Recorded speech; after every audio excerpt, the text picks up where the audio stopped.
Hey guys, welcome back to the channel. On today's tutorial, I'm going to be sharing with you guys how to make this beautiful pink baby frock. If this is the kind of video you feel like watching, please stay tuned and watch as we dive into the main video. So now the first thing you can see here is that I got my fabric and I got my pattern paper. So my fabric consisting about 1.5 yards, and then I have my lining of 1 yard. I also have my net material and then my zip, and then also I have my matching thread, which you can see right there on the table. I'm going to set this aside.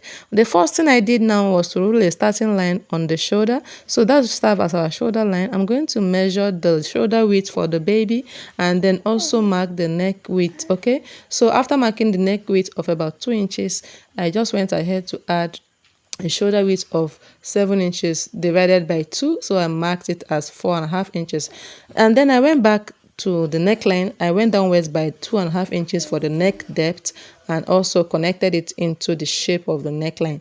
And also at the shoulder slope, I came down by 0.25 inches. Now I'm just going to place my tape rule there after connecting it and then mark the armhole measurement of about 4 inches. And then from that point where I marked the armhole, I'm going to rule a line all the way across the paper, and then that will become our chest line. And then I'm going to connect the line with my ruler just the way you see me doing.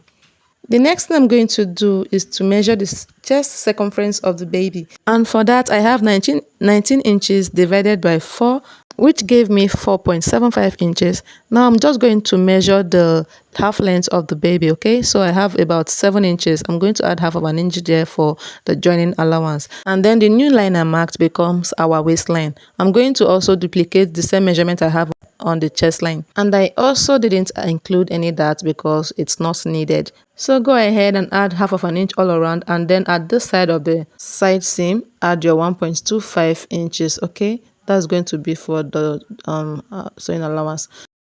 So guys, as you can see right now, I've gone ahead to cut out the front piece and the back piece, and I also added lining pieces. I'm going to stitch it on the neckline by half of an inch, and then coming to the back piece, I'll stitch halfway and then end somewhere here, which is the zipper allowance. I'm not going to stitch all the zipper allowance. Now, as you can see, I've stitched everything on the neckline and I went ahead to notch it. On that zipper allowance, you can see that I left it open because we're going to be inserting our zipper there. So you can see that the measurement is equivalent to what I measured. Now, I went ahead to turn it inside out and then pressed it to get a neat finishing. Then next, I went ahead to join the shoulders this way, place them right side to right side facing each other. I'm talking about the front and the back pattern. Now open it up this way and then stitch it by half of an inch allowance, and then you can just go ahead and pin it in place before proceeding to stitch on your sewing machine.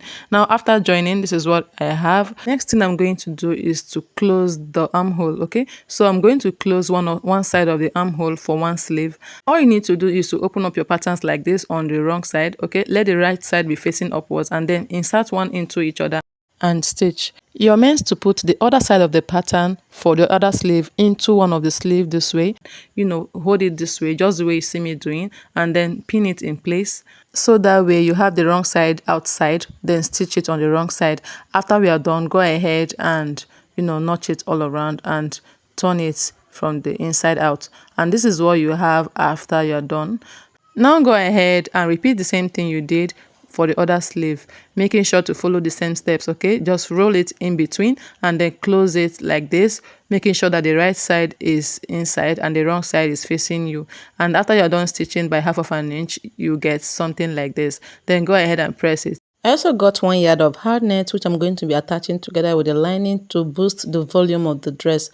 So now I went ahead to unpin this part of the shoulders of the armhole, which I pinned down and then pressed it very nicely, and this is what I got after I was done. So now I'll go ahead now and stitch the side seams. Okay, so we'll be using our allowance we gave when we were drafting this. So remember, I gave 1.25 inches for the allowance. I'm just going to pin it and then head over to the sewing machine to stitch it. So place them like this with the right sides facing each other and then stitch by the 1.25 inches. And this is what I got after I was done stitching. So I measured the base to see what I have.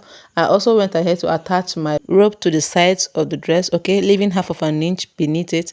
for joining allowance, and this is going to be the front side of the dress while the other part is going to be the inside. So you can see that I'll not stitch anything here. One is going to be for the main fabric and one is going to be for the lining. So I'll go ahead now and measure the circumference for the flay. Okay, so I'm just going to cut a circle. You can cut a half circle with the measurements you have for the waistline, which I have measured initially. So I'm going to be dividing it by 6.28, which is supposed to give me a full flare for the circumference of the radius.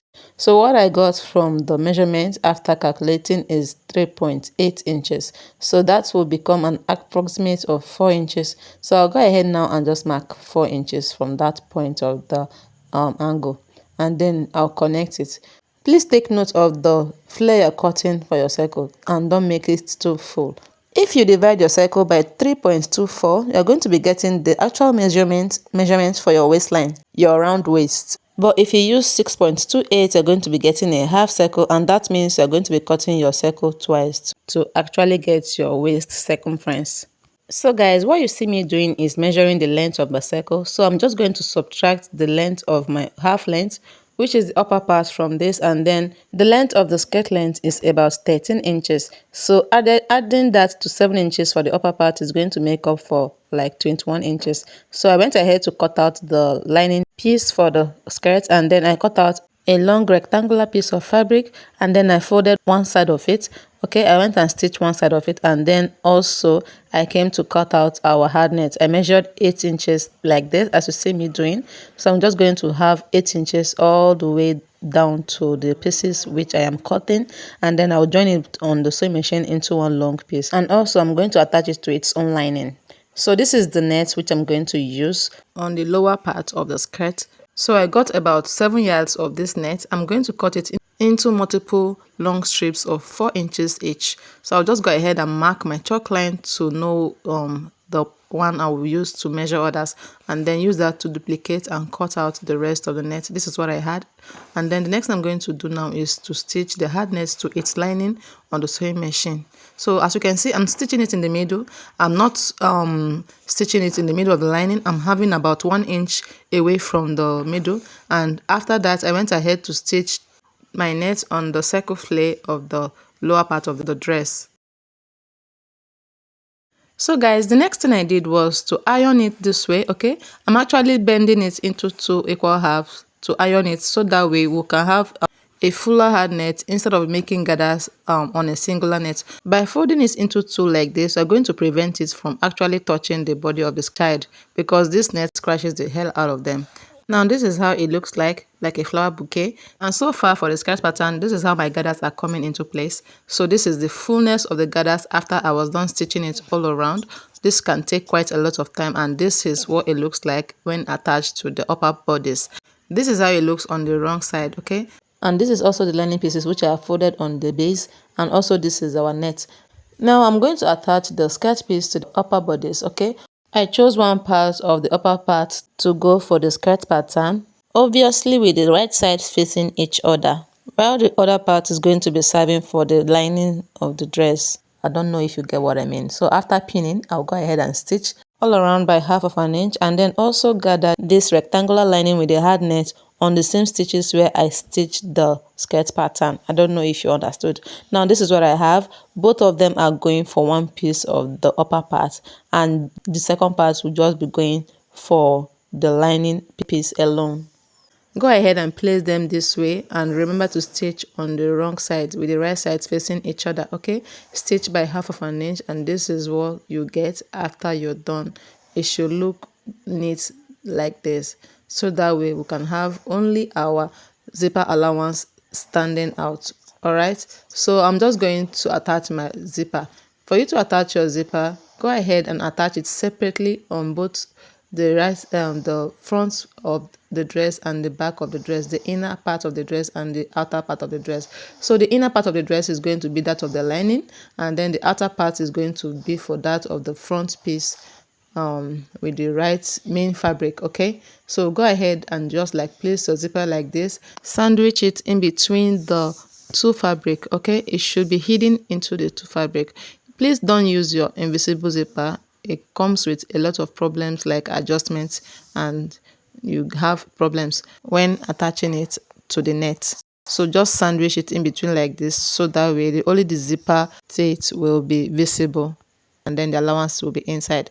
So guys, I also went ahead to cut out a piece of jacket for this dress. So I just used my first pattern to cut out a pattern for the jacket, and I cut out the front and the back piece together. So the back piece is going to have the upper neckline, just exactly the same thing I did when I was cutting the upper part of the dress. The only difference is that the jacket is going to be open in the front. So as you can see, I'm creating a pattern which I want the jacket to have on the front. So I just went ahead to curve my hand this way and then cut it out.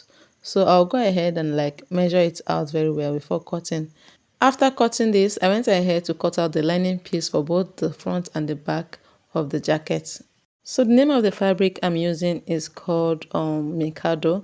So I used Mikado for this tutorial. You can use any fabric actually.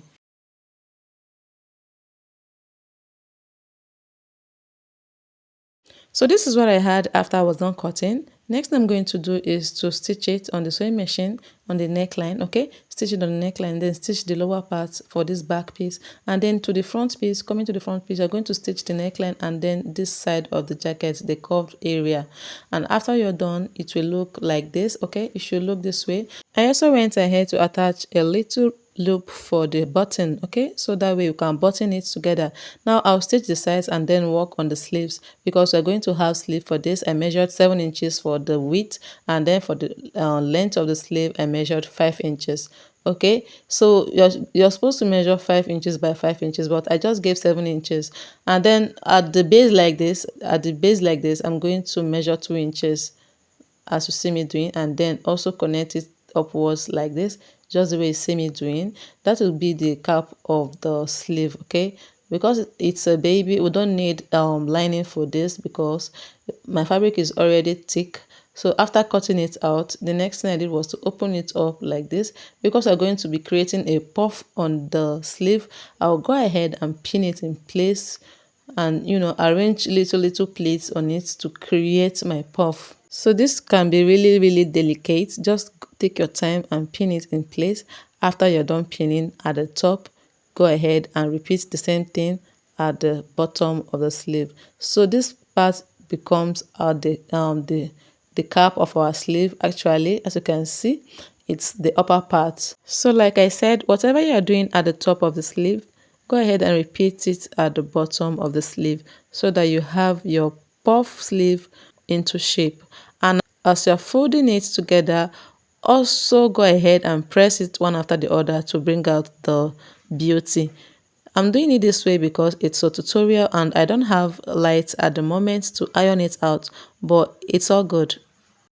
The next thing I did was to cut out a long piece of fabric this way, which I'm going to use as a bias to turn it inwards and then stitch this on the shoulders of the jacket. Now, after I was done stitching the jacket shoulders together and the neckline, this is what I have. I also went ahead to attach the sleeves, which I have coupled together. And then this is the end result of our dress.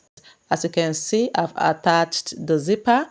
Now you're going to see how it looks like on my baby. But then I'll attach a picture on the screen at the end of the video. Okay, so the next thing I'm going to do is to actually decorate it with my applique. So I have some design I bought in the market. I'm just going to use that and then look for the parts where I can attach it. This is the rope which you're going to use to like secure it in place on the baby's body. Comment your thoughts in the comment section and then tell me what you think. Now this is the applique I'll be attaching. I'm going to cut it out and attach it individually, one after the other, to beautify the upper part of the dress and that of the jacket. So actually, because it's a baby, I'll be using needle and thread to attach it instead of using gum, because some kids can actually pull out the decorations on their dress.